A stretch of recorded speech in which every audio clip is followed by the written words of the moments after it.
Good evening and welcome to this special edition of Cronkite News. I'm Alexandria Cullen. Thank you for joining us. Tonight, we take a look back at stories from our money and sports teams, from the local cities spending money on repainting miles and miles of asphalt, to a baseball card of a D-backs prospect that's worth $250,000. The city of Phoenix is heating up, which means higher temperatures and a hotter ground. Daytime walks may not be as nice anymore unless you're in a neighborhood that has cool pavement. Bree Pacelli went to a neighborhood in West Phoenix to hear more and watch a demonstration on how this cooling technique works. Residents in West Phoenix are getting new and improved streets that not only make the streets look nicer, but the city says will also make the neighborhood cooler. For years, we've been exploring and researching options to battle the urban heat island effect. We've been making strides. Since 2020, the program has put in 100 miles of pavement in 30 neighborhoods across the city. Phoenix Mayor Kate Gallego says the cool pavement not only reduces the surface temperatures by up to 12 degrees, but it also improves the maintenance of the streets. This central Phoenix neighborhood got the cool pavement installed about 7 weeks ago. I was able to speak to one resident of the neighborhood who did say they have not seen a difference in temperature yet. Their only complaint was the road now picks up more dirt than the regular asphalt. Why cool pavement works is that dark asphalt is very good at absorbing and slowly re-releasing heat into the environment. The cool pavement coating prevents sunlight from getting into the asphalt in the first place. But does this cool pavement actually work? Scientists at Arizona State University created a mobile weather station named Marty to test the heat. We can pull around and kind of put anywhere in the urban environment to really understand the totality of the heat experience that a human is experiencing. Mayor Kate Gallego says the spray application acts almost as a sunscreen for our streets to keep them cool. In Phoenix, Bree Pacelli, Cronkite News. The Coyotes' future is up in the air after Tempe residents rejected the proposal to build a new arena in downtown Tempe. Daniel Pike has the latest on the team's future, including a message from a mayor of a very interested city. Since the Coyotes moved into ASU's Mullet Arena in Tempe, the future of the team has been uncertain. The propositions to keep the Yotes in Tempe were rejected by voters, leaving the team looking for answers, and other cities, including Salt Lake City, are trying to lower the organization. The organization has been in Arizona since 1996, following a move from Winnipeg. Trying to find a long-term home has been challenging. The results to move the team to a proposed site near Tempe Town Lake surprised some, especially with all the strides the sport has made in the community and lots of children playing the sport. I remember what sort of ground zero looked like before they hit, and it's just exponential since then. Like I mentioned, youth programs are always like top 5 in USA hockey statistics for growth in the nation. You've got a Division I college hockey program. You've got a thriving youth market. I think it's so obvious how much they've impacted this community. And again, personally speaking, I don't want to see them leave. One potential destination remaining in Arizona is Fiesta Mall in Mesa. The abandoned 80-acre shopping center closed in 2018 and is currently unoccupied. The lack of foot traffic since the mall's closure has left a void that could be solved by the Coyotes. We'd get so many more people. I'm assuming that the arena would be about 17,000 fans, seats in there, plus workers. So just the exposure that this area would get to that many people would be amazing for all the businesses that are over here. If the Coyotes can't find a home in Arizona, relocation out of the state might be the only option. Salt Lake City is one of the favorites to land the team, and the city is ready for it. NHL addition here would be very complimentary, and we feel that there is a burgeoning fan base. The Utah Jazz is our heart of our city and our state, but we're ready for additional professional sports teams to come and call this place home with us. The mayor left Coyotes fans with a message if the team does move to Salt Lake. Get on the plane and come up and support them here. We're not that far away. NHL Commissioner Gary Bettman is hopeful that the league will find a solution for the team in Arizona and has described Arizona as a terrific market. The team's future remains in question with Tempe, Mesa, Salt Lake City, and other cities across North America still on the board. Stocks, bonds, and sports cards? This Diamondbacks prospect rookie card is demanding a lot of money. Our John Cusey tells us just how much it's going for. Sports cards can go for pennies or thousands, and a certain Drew Jones rookie card is drawing a lot of attention before he even reaches the majors. I had the opportunity to visit a local card shop to find out just how valuable this card is. Lucky collectors in Ohio found the Drew Jones Super Refractor 1-of-1 rookie card, and a local card shop owner thinks his career will influence the price. You can either get $250,000 now, or you can wait till he gets inducted to the Hall of Fame, and then they'll give you $750,000. I definitely think if he did get to the Hall of Fame, then that card would well be worth over $1 million. So, I mean, it's kind of whether or not you think he's going to be the next, face of baseball. The hobby goes a little deeper than the surface shows. You can invest, sell, and buy cards for either business or pleasure. And card enthusiast Gavin Hart isn't so sure he wants to invest in baseball. It's prospecting in baseball, anything can happen. So, I would just take my money right now and, I don't know. I'd probably buy more cards that I like UFC. So the person who discovered the Drew Jones card got it out of a pack just like this. However, the best part is you never know what you're going to get, and there's plenty left to be found. To know the rarity of a card, now they make it a little easier. Most of the really cool ones will have different parallels or refractors shining on the front of the card, and then they'll generally be sequentially numbered. So from numbered to 199 or out of 50, or as in the Drew Jones case, the 1-of-1. If you're lucky enough to find one of these special cards, there's always an important first step you must take. That's the biggest thing, is protecting the value and the quality of the card. So you want to make sure you have penny sleeves, which is a little plastic sleeve that goes over the card. Once you have that, you want to put in a top loader, which is a hard plastic sleeve. After that, the card is pretty safe. Drew Jones was even interested in his own card, but it was sold to someone else for $250,000. Now it will be interesting to see what Drew Jones does in his career, and a lot of collectors will be watching closely. John Kuzi, Cronkite News.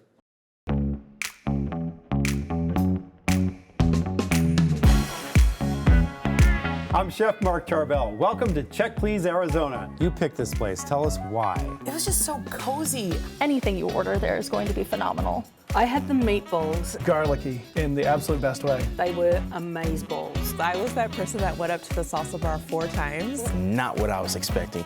Join me for the 10th season of Check Please Arizona. I'm getting hungry.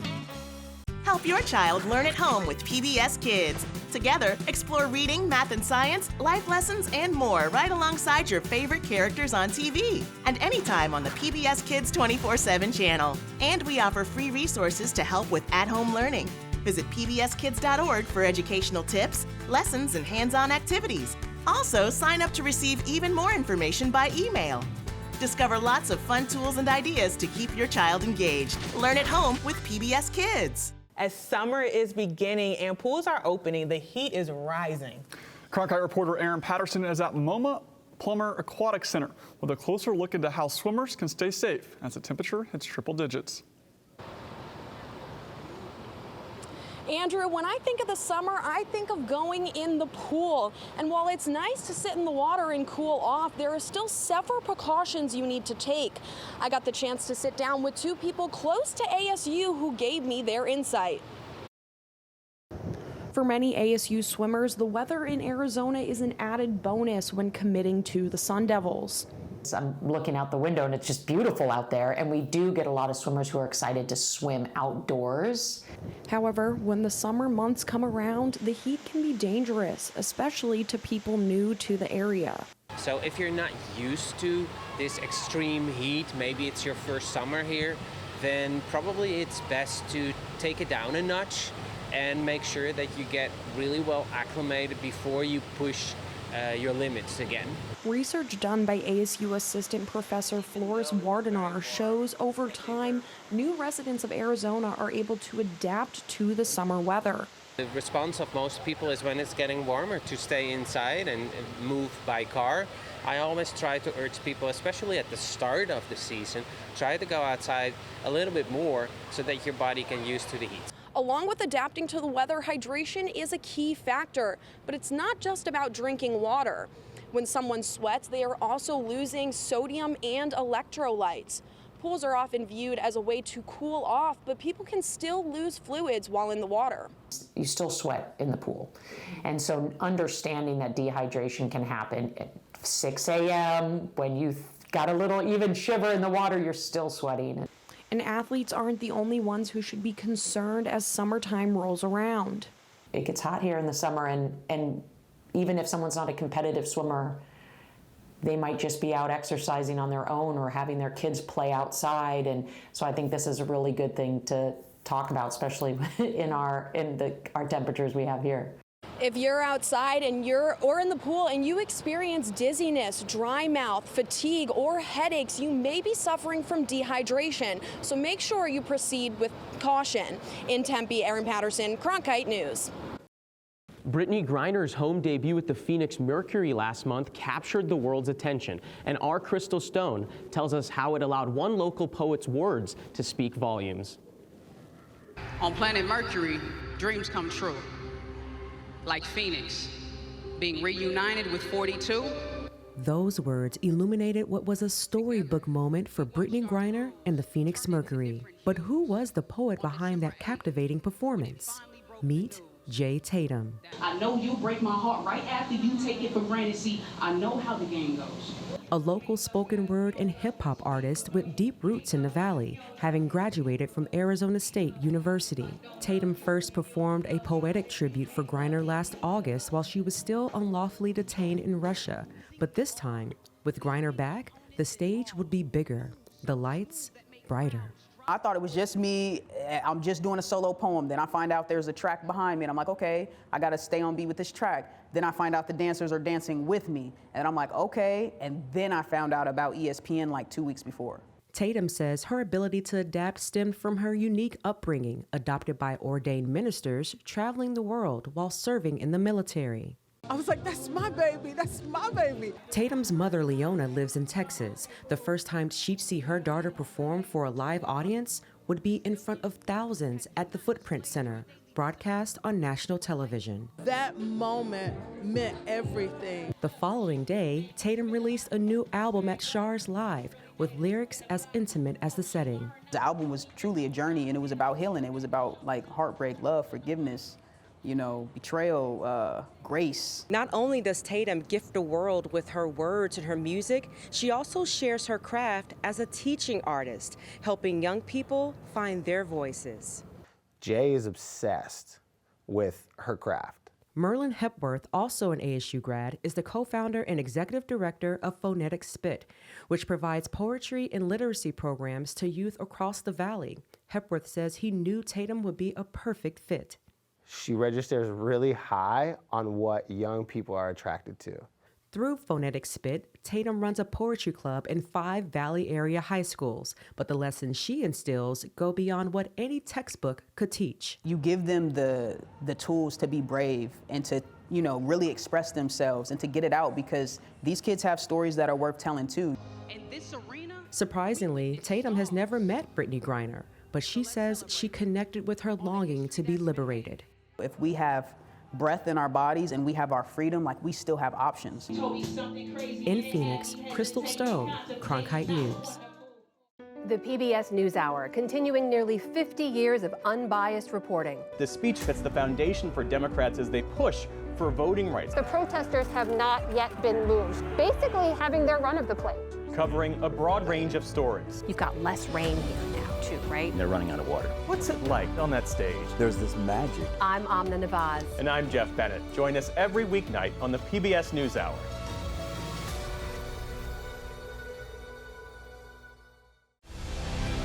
Now streaming on the PBS app, the definitive collection of documentaries from award-winning filmmaker Ken Burns.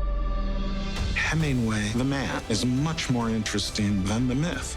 It is a story that Americans have to reckon with. He's got my job. I'm the champ. Discover over 40 groundbreaking films that bring our history to life. Stream the Ken Burns collection now with Passport on the PBS app. The city of Phoenix has over 40 trailheads, making it easy to find a hiking trail nearby. However, Alexandria Cullen tells us you'll need to check the temp before heading out with your dog, or you could be fined. While the temperatures aren't too bad today, I've been out here for a while and I'm already starting to feel the effects of the heat. I'm here with my friend Jade, who doesn't give off the same signals. In fact, dogs don't even sweat. But don't you worry, Jade's been inside all day in the air conditioning and had her walk early this morning. But as the summer goes on, her walk will get earlier and earlier. With summer temperatures rising and plenty of sun in the sky, Arizonans and their pets take to the trails to grab some fresh air and get in their daily steps. However, with average temperatures reaching well into the triple digits in June, hiking with your furry friend may not always be an option. Dogs don't know that it's too hot for them on the trails, and we will just want to prevent anything horrible from happening to our pets. Since 2016, the city of Phoenix has a rule that bans pets on hiking trails when it's over 100 degrees. But many people don't know about it. Some dog owners take these precautions regardless of the city rule. Of course, during the summer, it gets so hot, so we'll be going really early in the mornings or in the evenings to avoid the extremes of the day. Alongside watching the clock, experts at the Humane Society say bringing extra water and booties are other measures worth taking. Make sure you have plenty of water. Make sure you're only hiking or you're taking those short walks early in the morning or late in the evening. But the same kind of things that I think the preventatives that you would take as a human, you want to make sure you're also seeing in your dogs that you're taking out for walks. The city rule states that citations could result in a Class 1 misdemeanor with up to a $2,500 fine. While the heat may limit your hiking, dog owners are encouraged to find other fun alternatives for entertaining their furry friend, like enrichment toys for inside the home or even a kiddie pool for some fun in the water. Other signs that your pet may be in heat distress include excessive panting and breathing. They may even stop or get sick on the trail. For more information on pet safety, head to the Arizona Humane Society website. In Phoenix, with Jade, Alexandria Cullen, Cronkite News. It's been less than a month since the Suns were eliminated from the NBA playoffs, and the team already has a brand new look. Monty Williams is out and Frank Vogel is in. And Wednesday, Chris Paul was rumored to be waived. Adrian Carbajal talked to a Suns insider who explains what moves could still be on the way. I'm here with Gerald Bourguet. So Gerald, what do you think of the new Suns hiring decisions at the coaching position with hopefully Frank Vogel and then David Fizdale and Kevin Young still staying on the staff? Yeah, I think Frank Vogel is a good hire. I think the proof will be in the pudding in terms of, in time we'll know if it was the right decision to fire Monty Williams, who was instrumental to building what they've built over the last few years. But Vogel is a great coach. He's a very defensive-minded coach, and he's won a championship, which no one in Suns history who's coached this team has ever won a title, which is kind of baffling to think about. Do you think DeAndre Ayton will be a Sun this time next season, or it's at the start of training camp? That's a great question. I do think, heading into the offseason, he was kind of the one guy that you look at and say he's got trade value, he's a contract that you can bring in a couple of role players and maybe enhance your depth if you trade him and bring in a starting caliber center who does maybe 80% of what he does. But at the same time, hiring Vogel, he's a defensive-minded coach. He's worked with a lot of elite rim protectors, so I don't think hiring Vogel precludes you from trading DeAndre Ayton, but if you do keep him heading into next season, I think he's the right coach to maximize his defensive potential. And what do you think the ceiling is for the Suns next season? Championship or bust? I think you're pretty much there for as long as Devin Booker and Kevin Durant are healthy and on the court together. And even after Kevin Durant, I think as long as you have Devin Booker, your goal should be to compete for championships. It's what Matt Ishbia has said his goal is. And his first day here, he went out and traded for Kevin Durant. So I think this team is going to continue to be aggressive. And every year until Devin Booker is no longer a Sun, I think he's championship or bust now. Thank you so much for your time. Congressmen set aside the politics and picked up their bats as they faced off last night in the annual Congressional Baseball game. Shelley Garzone reports from our Washington bureau. Democrats battling Republicans is hardly a surprise here in Washington, but for one night, it's less of a battle and more of a friendly game.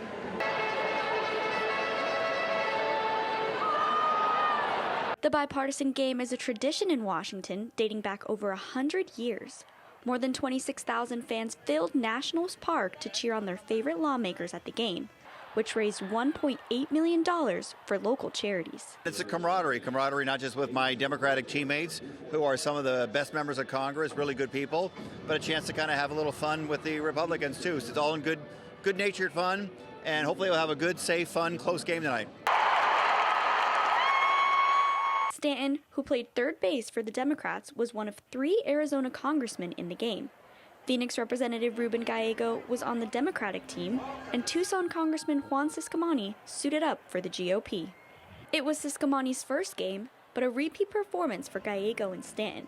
Gallego says this is more than just a friendly game of baseball. Well, it's a really good way for you to meet some of your colleagues outside of the committee room, both Democrats and Republicans. So it's a very good way to build relationships, to really, get to know somebody at a human level, not just as a bunch of politicians.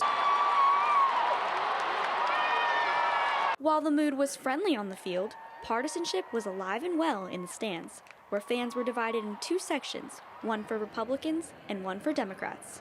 Like all the Republicans, Ciscomani wore a red GOP uniform, but the Democrats wore uniforms representing teams back home. Both Stanton and Gallego wore jerseys from Arizona high schools. As someone who's running statewide and trying to represent the whole state, I think it's important that every part of the state gets a little piece of representation here. That's why I'm wearing the Tucson Badgers jersey as well as the Arizona Diamondbacks hat. After being shut out by the Republicans 10-0 last year, Stanton said Democrats had a different strategy coming into this year's game. We're going to actually try to make contact with the ball this year. That would be different. It was a rough year, but we'll come back a little bit. We'll play a little better this year. Just because it's a friendly game doesn't mean they don't compete. And Republicans this year got the best of the competition, jumping to an early lead and defeating the Democrats. In Washington, Shelley Garzone, Cronkite News. My heart is racing right now.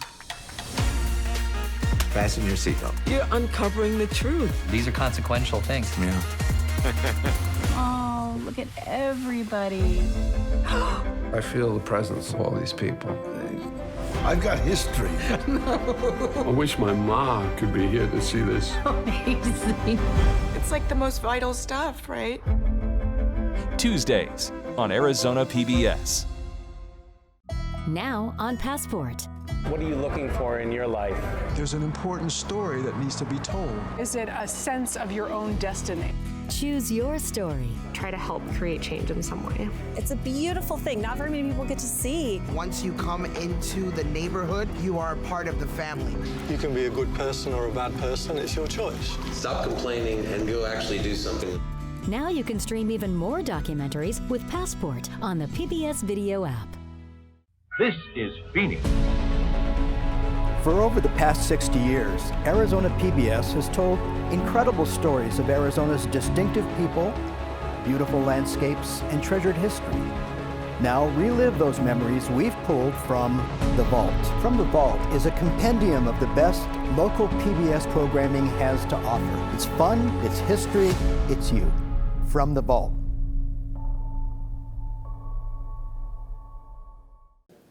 Several weeks ago, nearly 200 adapted athletes from across the globe gathered in the Valley to compete in this year's Deserts Challenge put on by Arizona Disabled Sports. Cronkite reporter Andrew Lynn heard the stories of several athletes and is live in the newsroom to share what he learned. The Desert Challenge was more than just a competition. It was also a celebration. Awards were given, medals were won, and lots of smiles were shared. To help us better set the scene, meet Raul Perez, who epitomizes finding purpose through sports. After the amputation, if there was something that took me a long time to understand, it was the loss of my independence. So when I'm on the track, it's the space where I truly feel independent. Raul Perez is no stranger to adversity. In just 3 months, he lost both of his arms to an electrical accident and was told he only had a few months to live after being diagnosed with testicular cancer. The 48-year-old Guatemalan turned to track, where he's been competing for nearly 2 decades in adapted sports. I believe that God left me with life to be able to give testimony, even in difficult times. We can make our dreams become reality. And this is why I keep practicing running. Raul's motivation is his wife Lily, who supports him at every competition. You can find her on the side waving the Guatemalan flag or yelling loud in the background, supporting her husband every step of the way. I'm his fan number one. Lily es todo. Es el apoyo necesario y suficiente. Lily is everything. It's a sufficient motivation that in these 20 years, we're still here. For these athletes, the support system reaches farther than just family and friends. Arizona Disabled Sports puts on the Desert Challenge year in and year out, but with the help of the Hartford. It's what makes these games a dream come true. This year, 2 participants walked away with new adapted equipment that costs 15 times more than it does for able-bodied people. For Katrina, it was a new bike. This allows me to do whenever, wherever I want, and just the world is my limit. And Max, new throwing discs. Very impressed that they could find it. And it's just going to help out. This year's Team Hartford athlete is Haley Dans, a 2-time Paralympic silver medalist who travels nationwide sharing her message to other adapted athletes. She serves as an inspiration and shows them why they belong. I had the right equipment, I had the right coaches, I had the right support. So if I can play a very small role in a young athlete's life to help get them to the level that I'm at, I think it just makes my entire journey feel a lot more meaningful. Like Dan's, Perez runs for himself, but for others too. He's here to show them that if he can do it, they can too. He's showing them there's a purpose. I believe that having a purpose in life is inspiring upcoming generations, that God does things miraculously and gives us a purpose in life. Perez is now back in Guatemala and is working to qualify for the Paralympic Games in Paris 2024. In the newsroom, Andrew Lind, Cronkite News. That's it for this special edition of Cronkite News. I'm Alexandria Cullen. Thank you for joining us.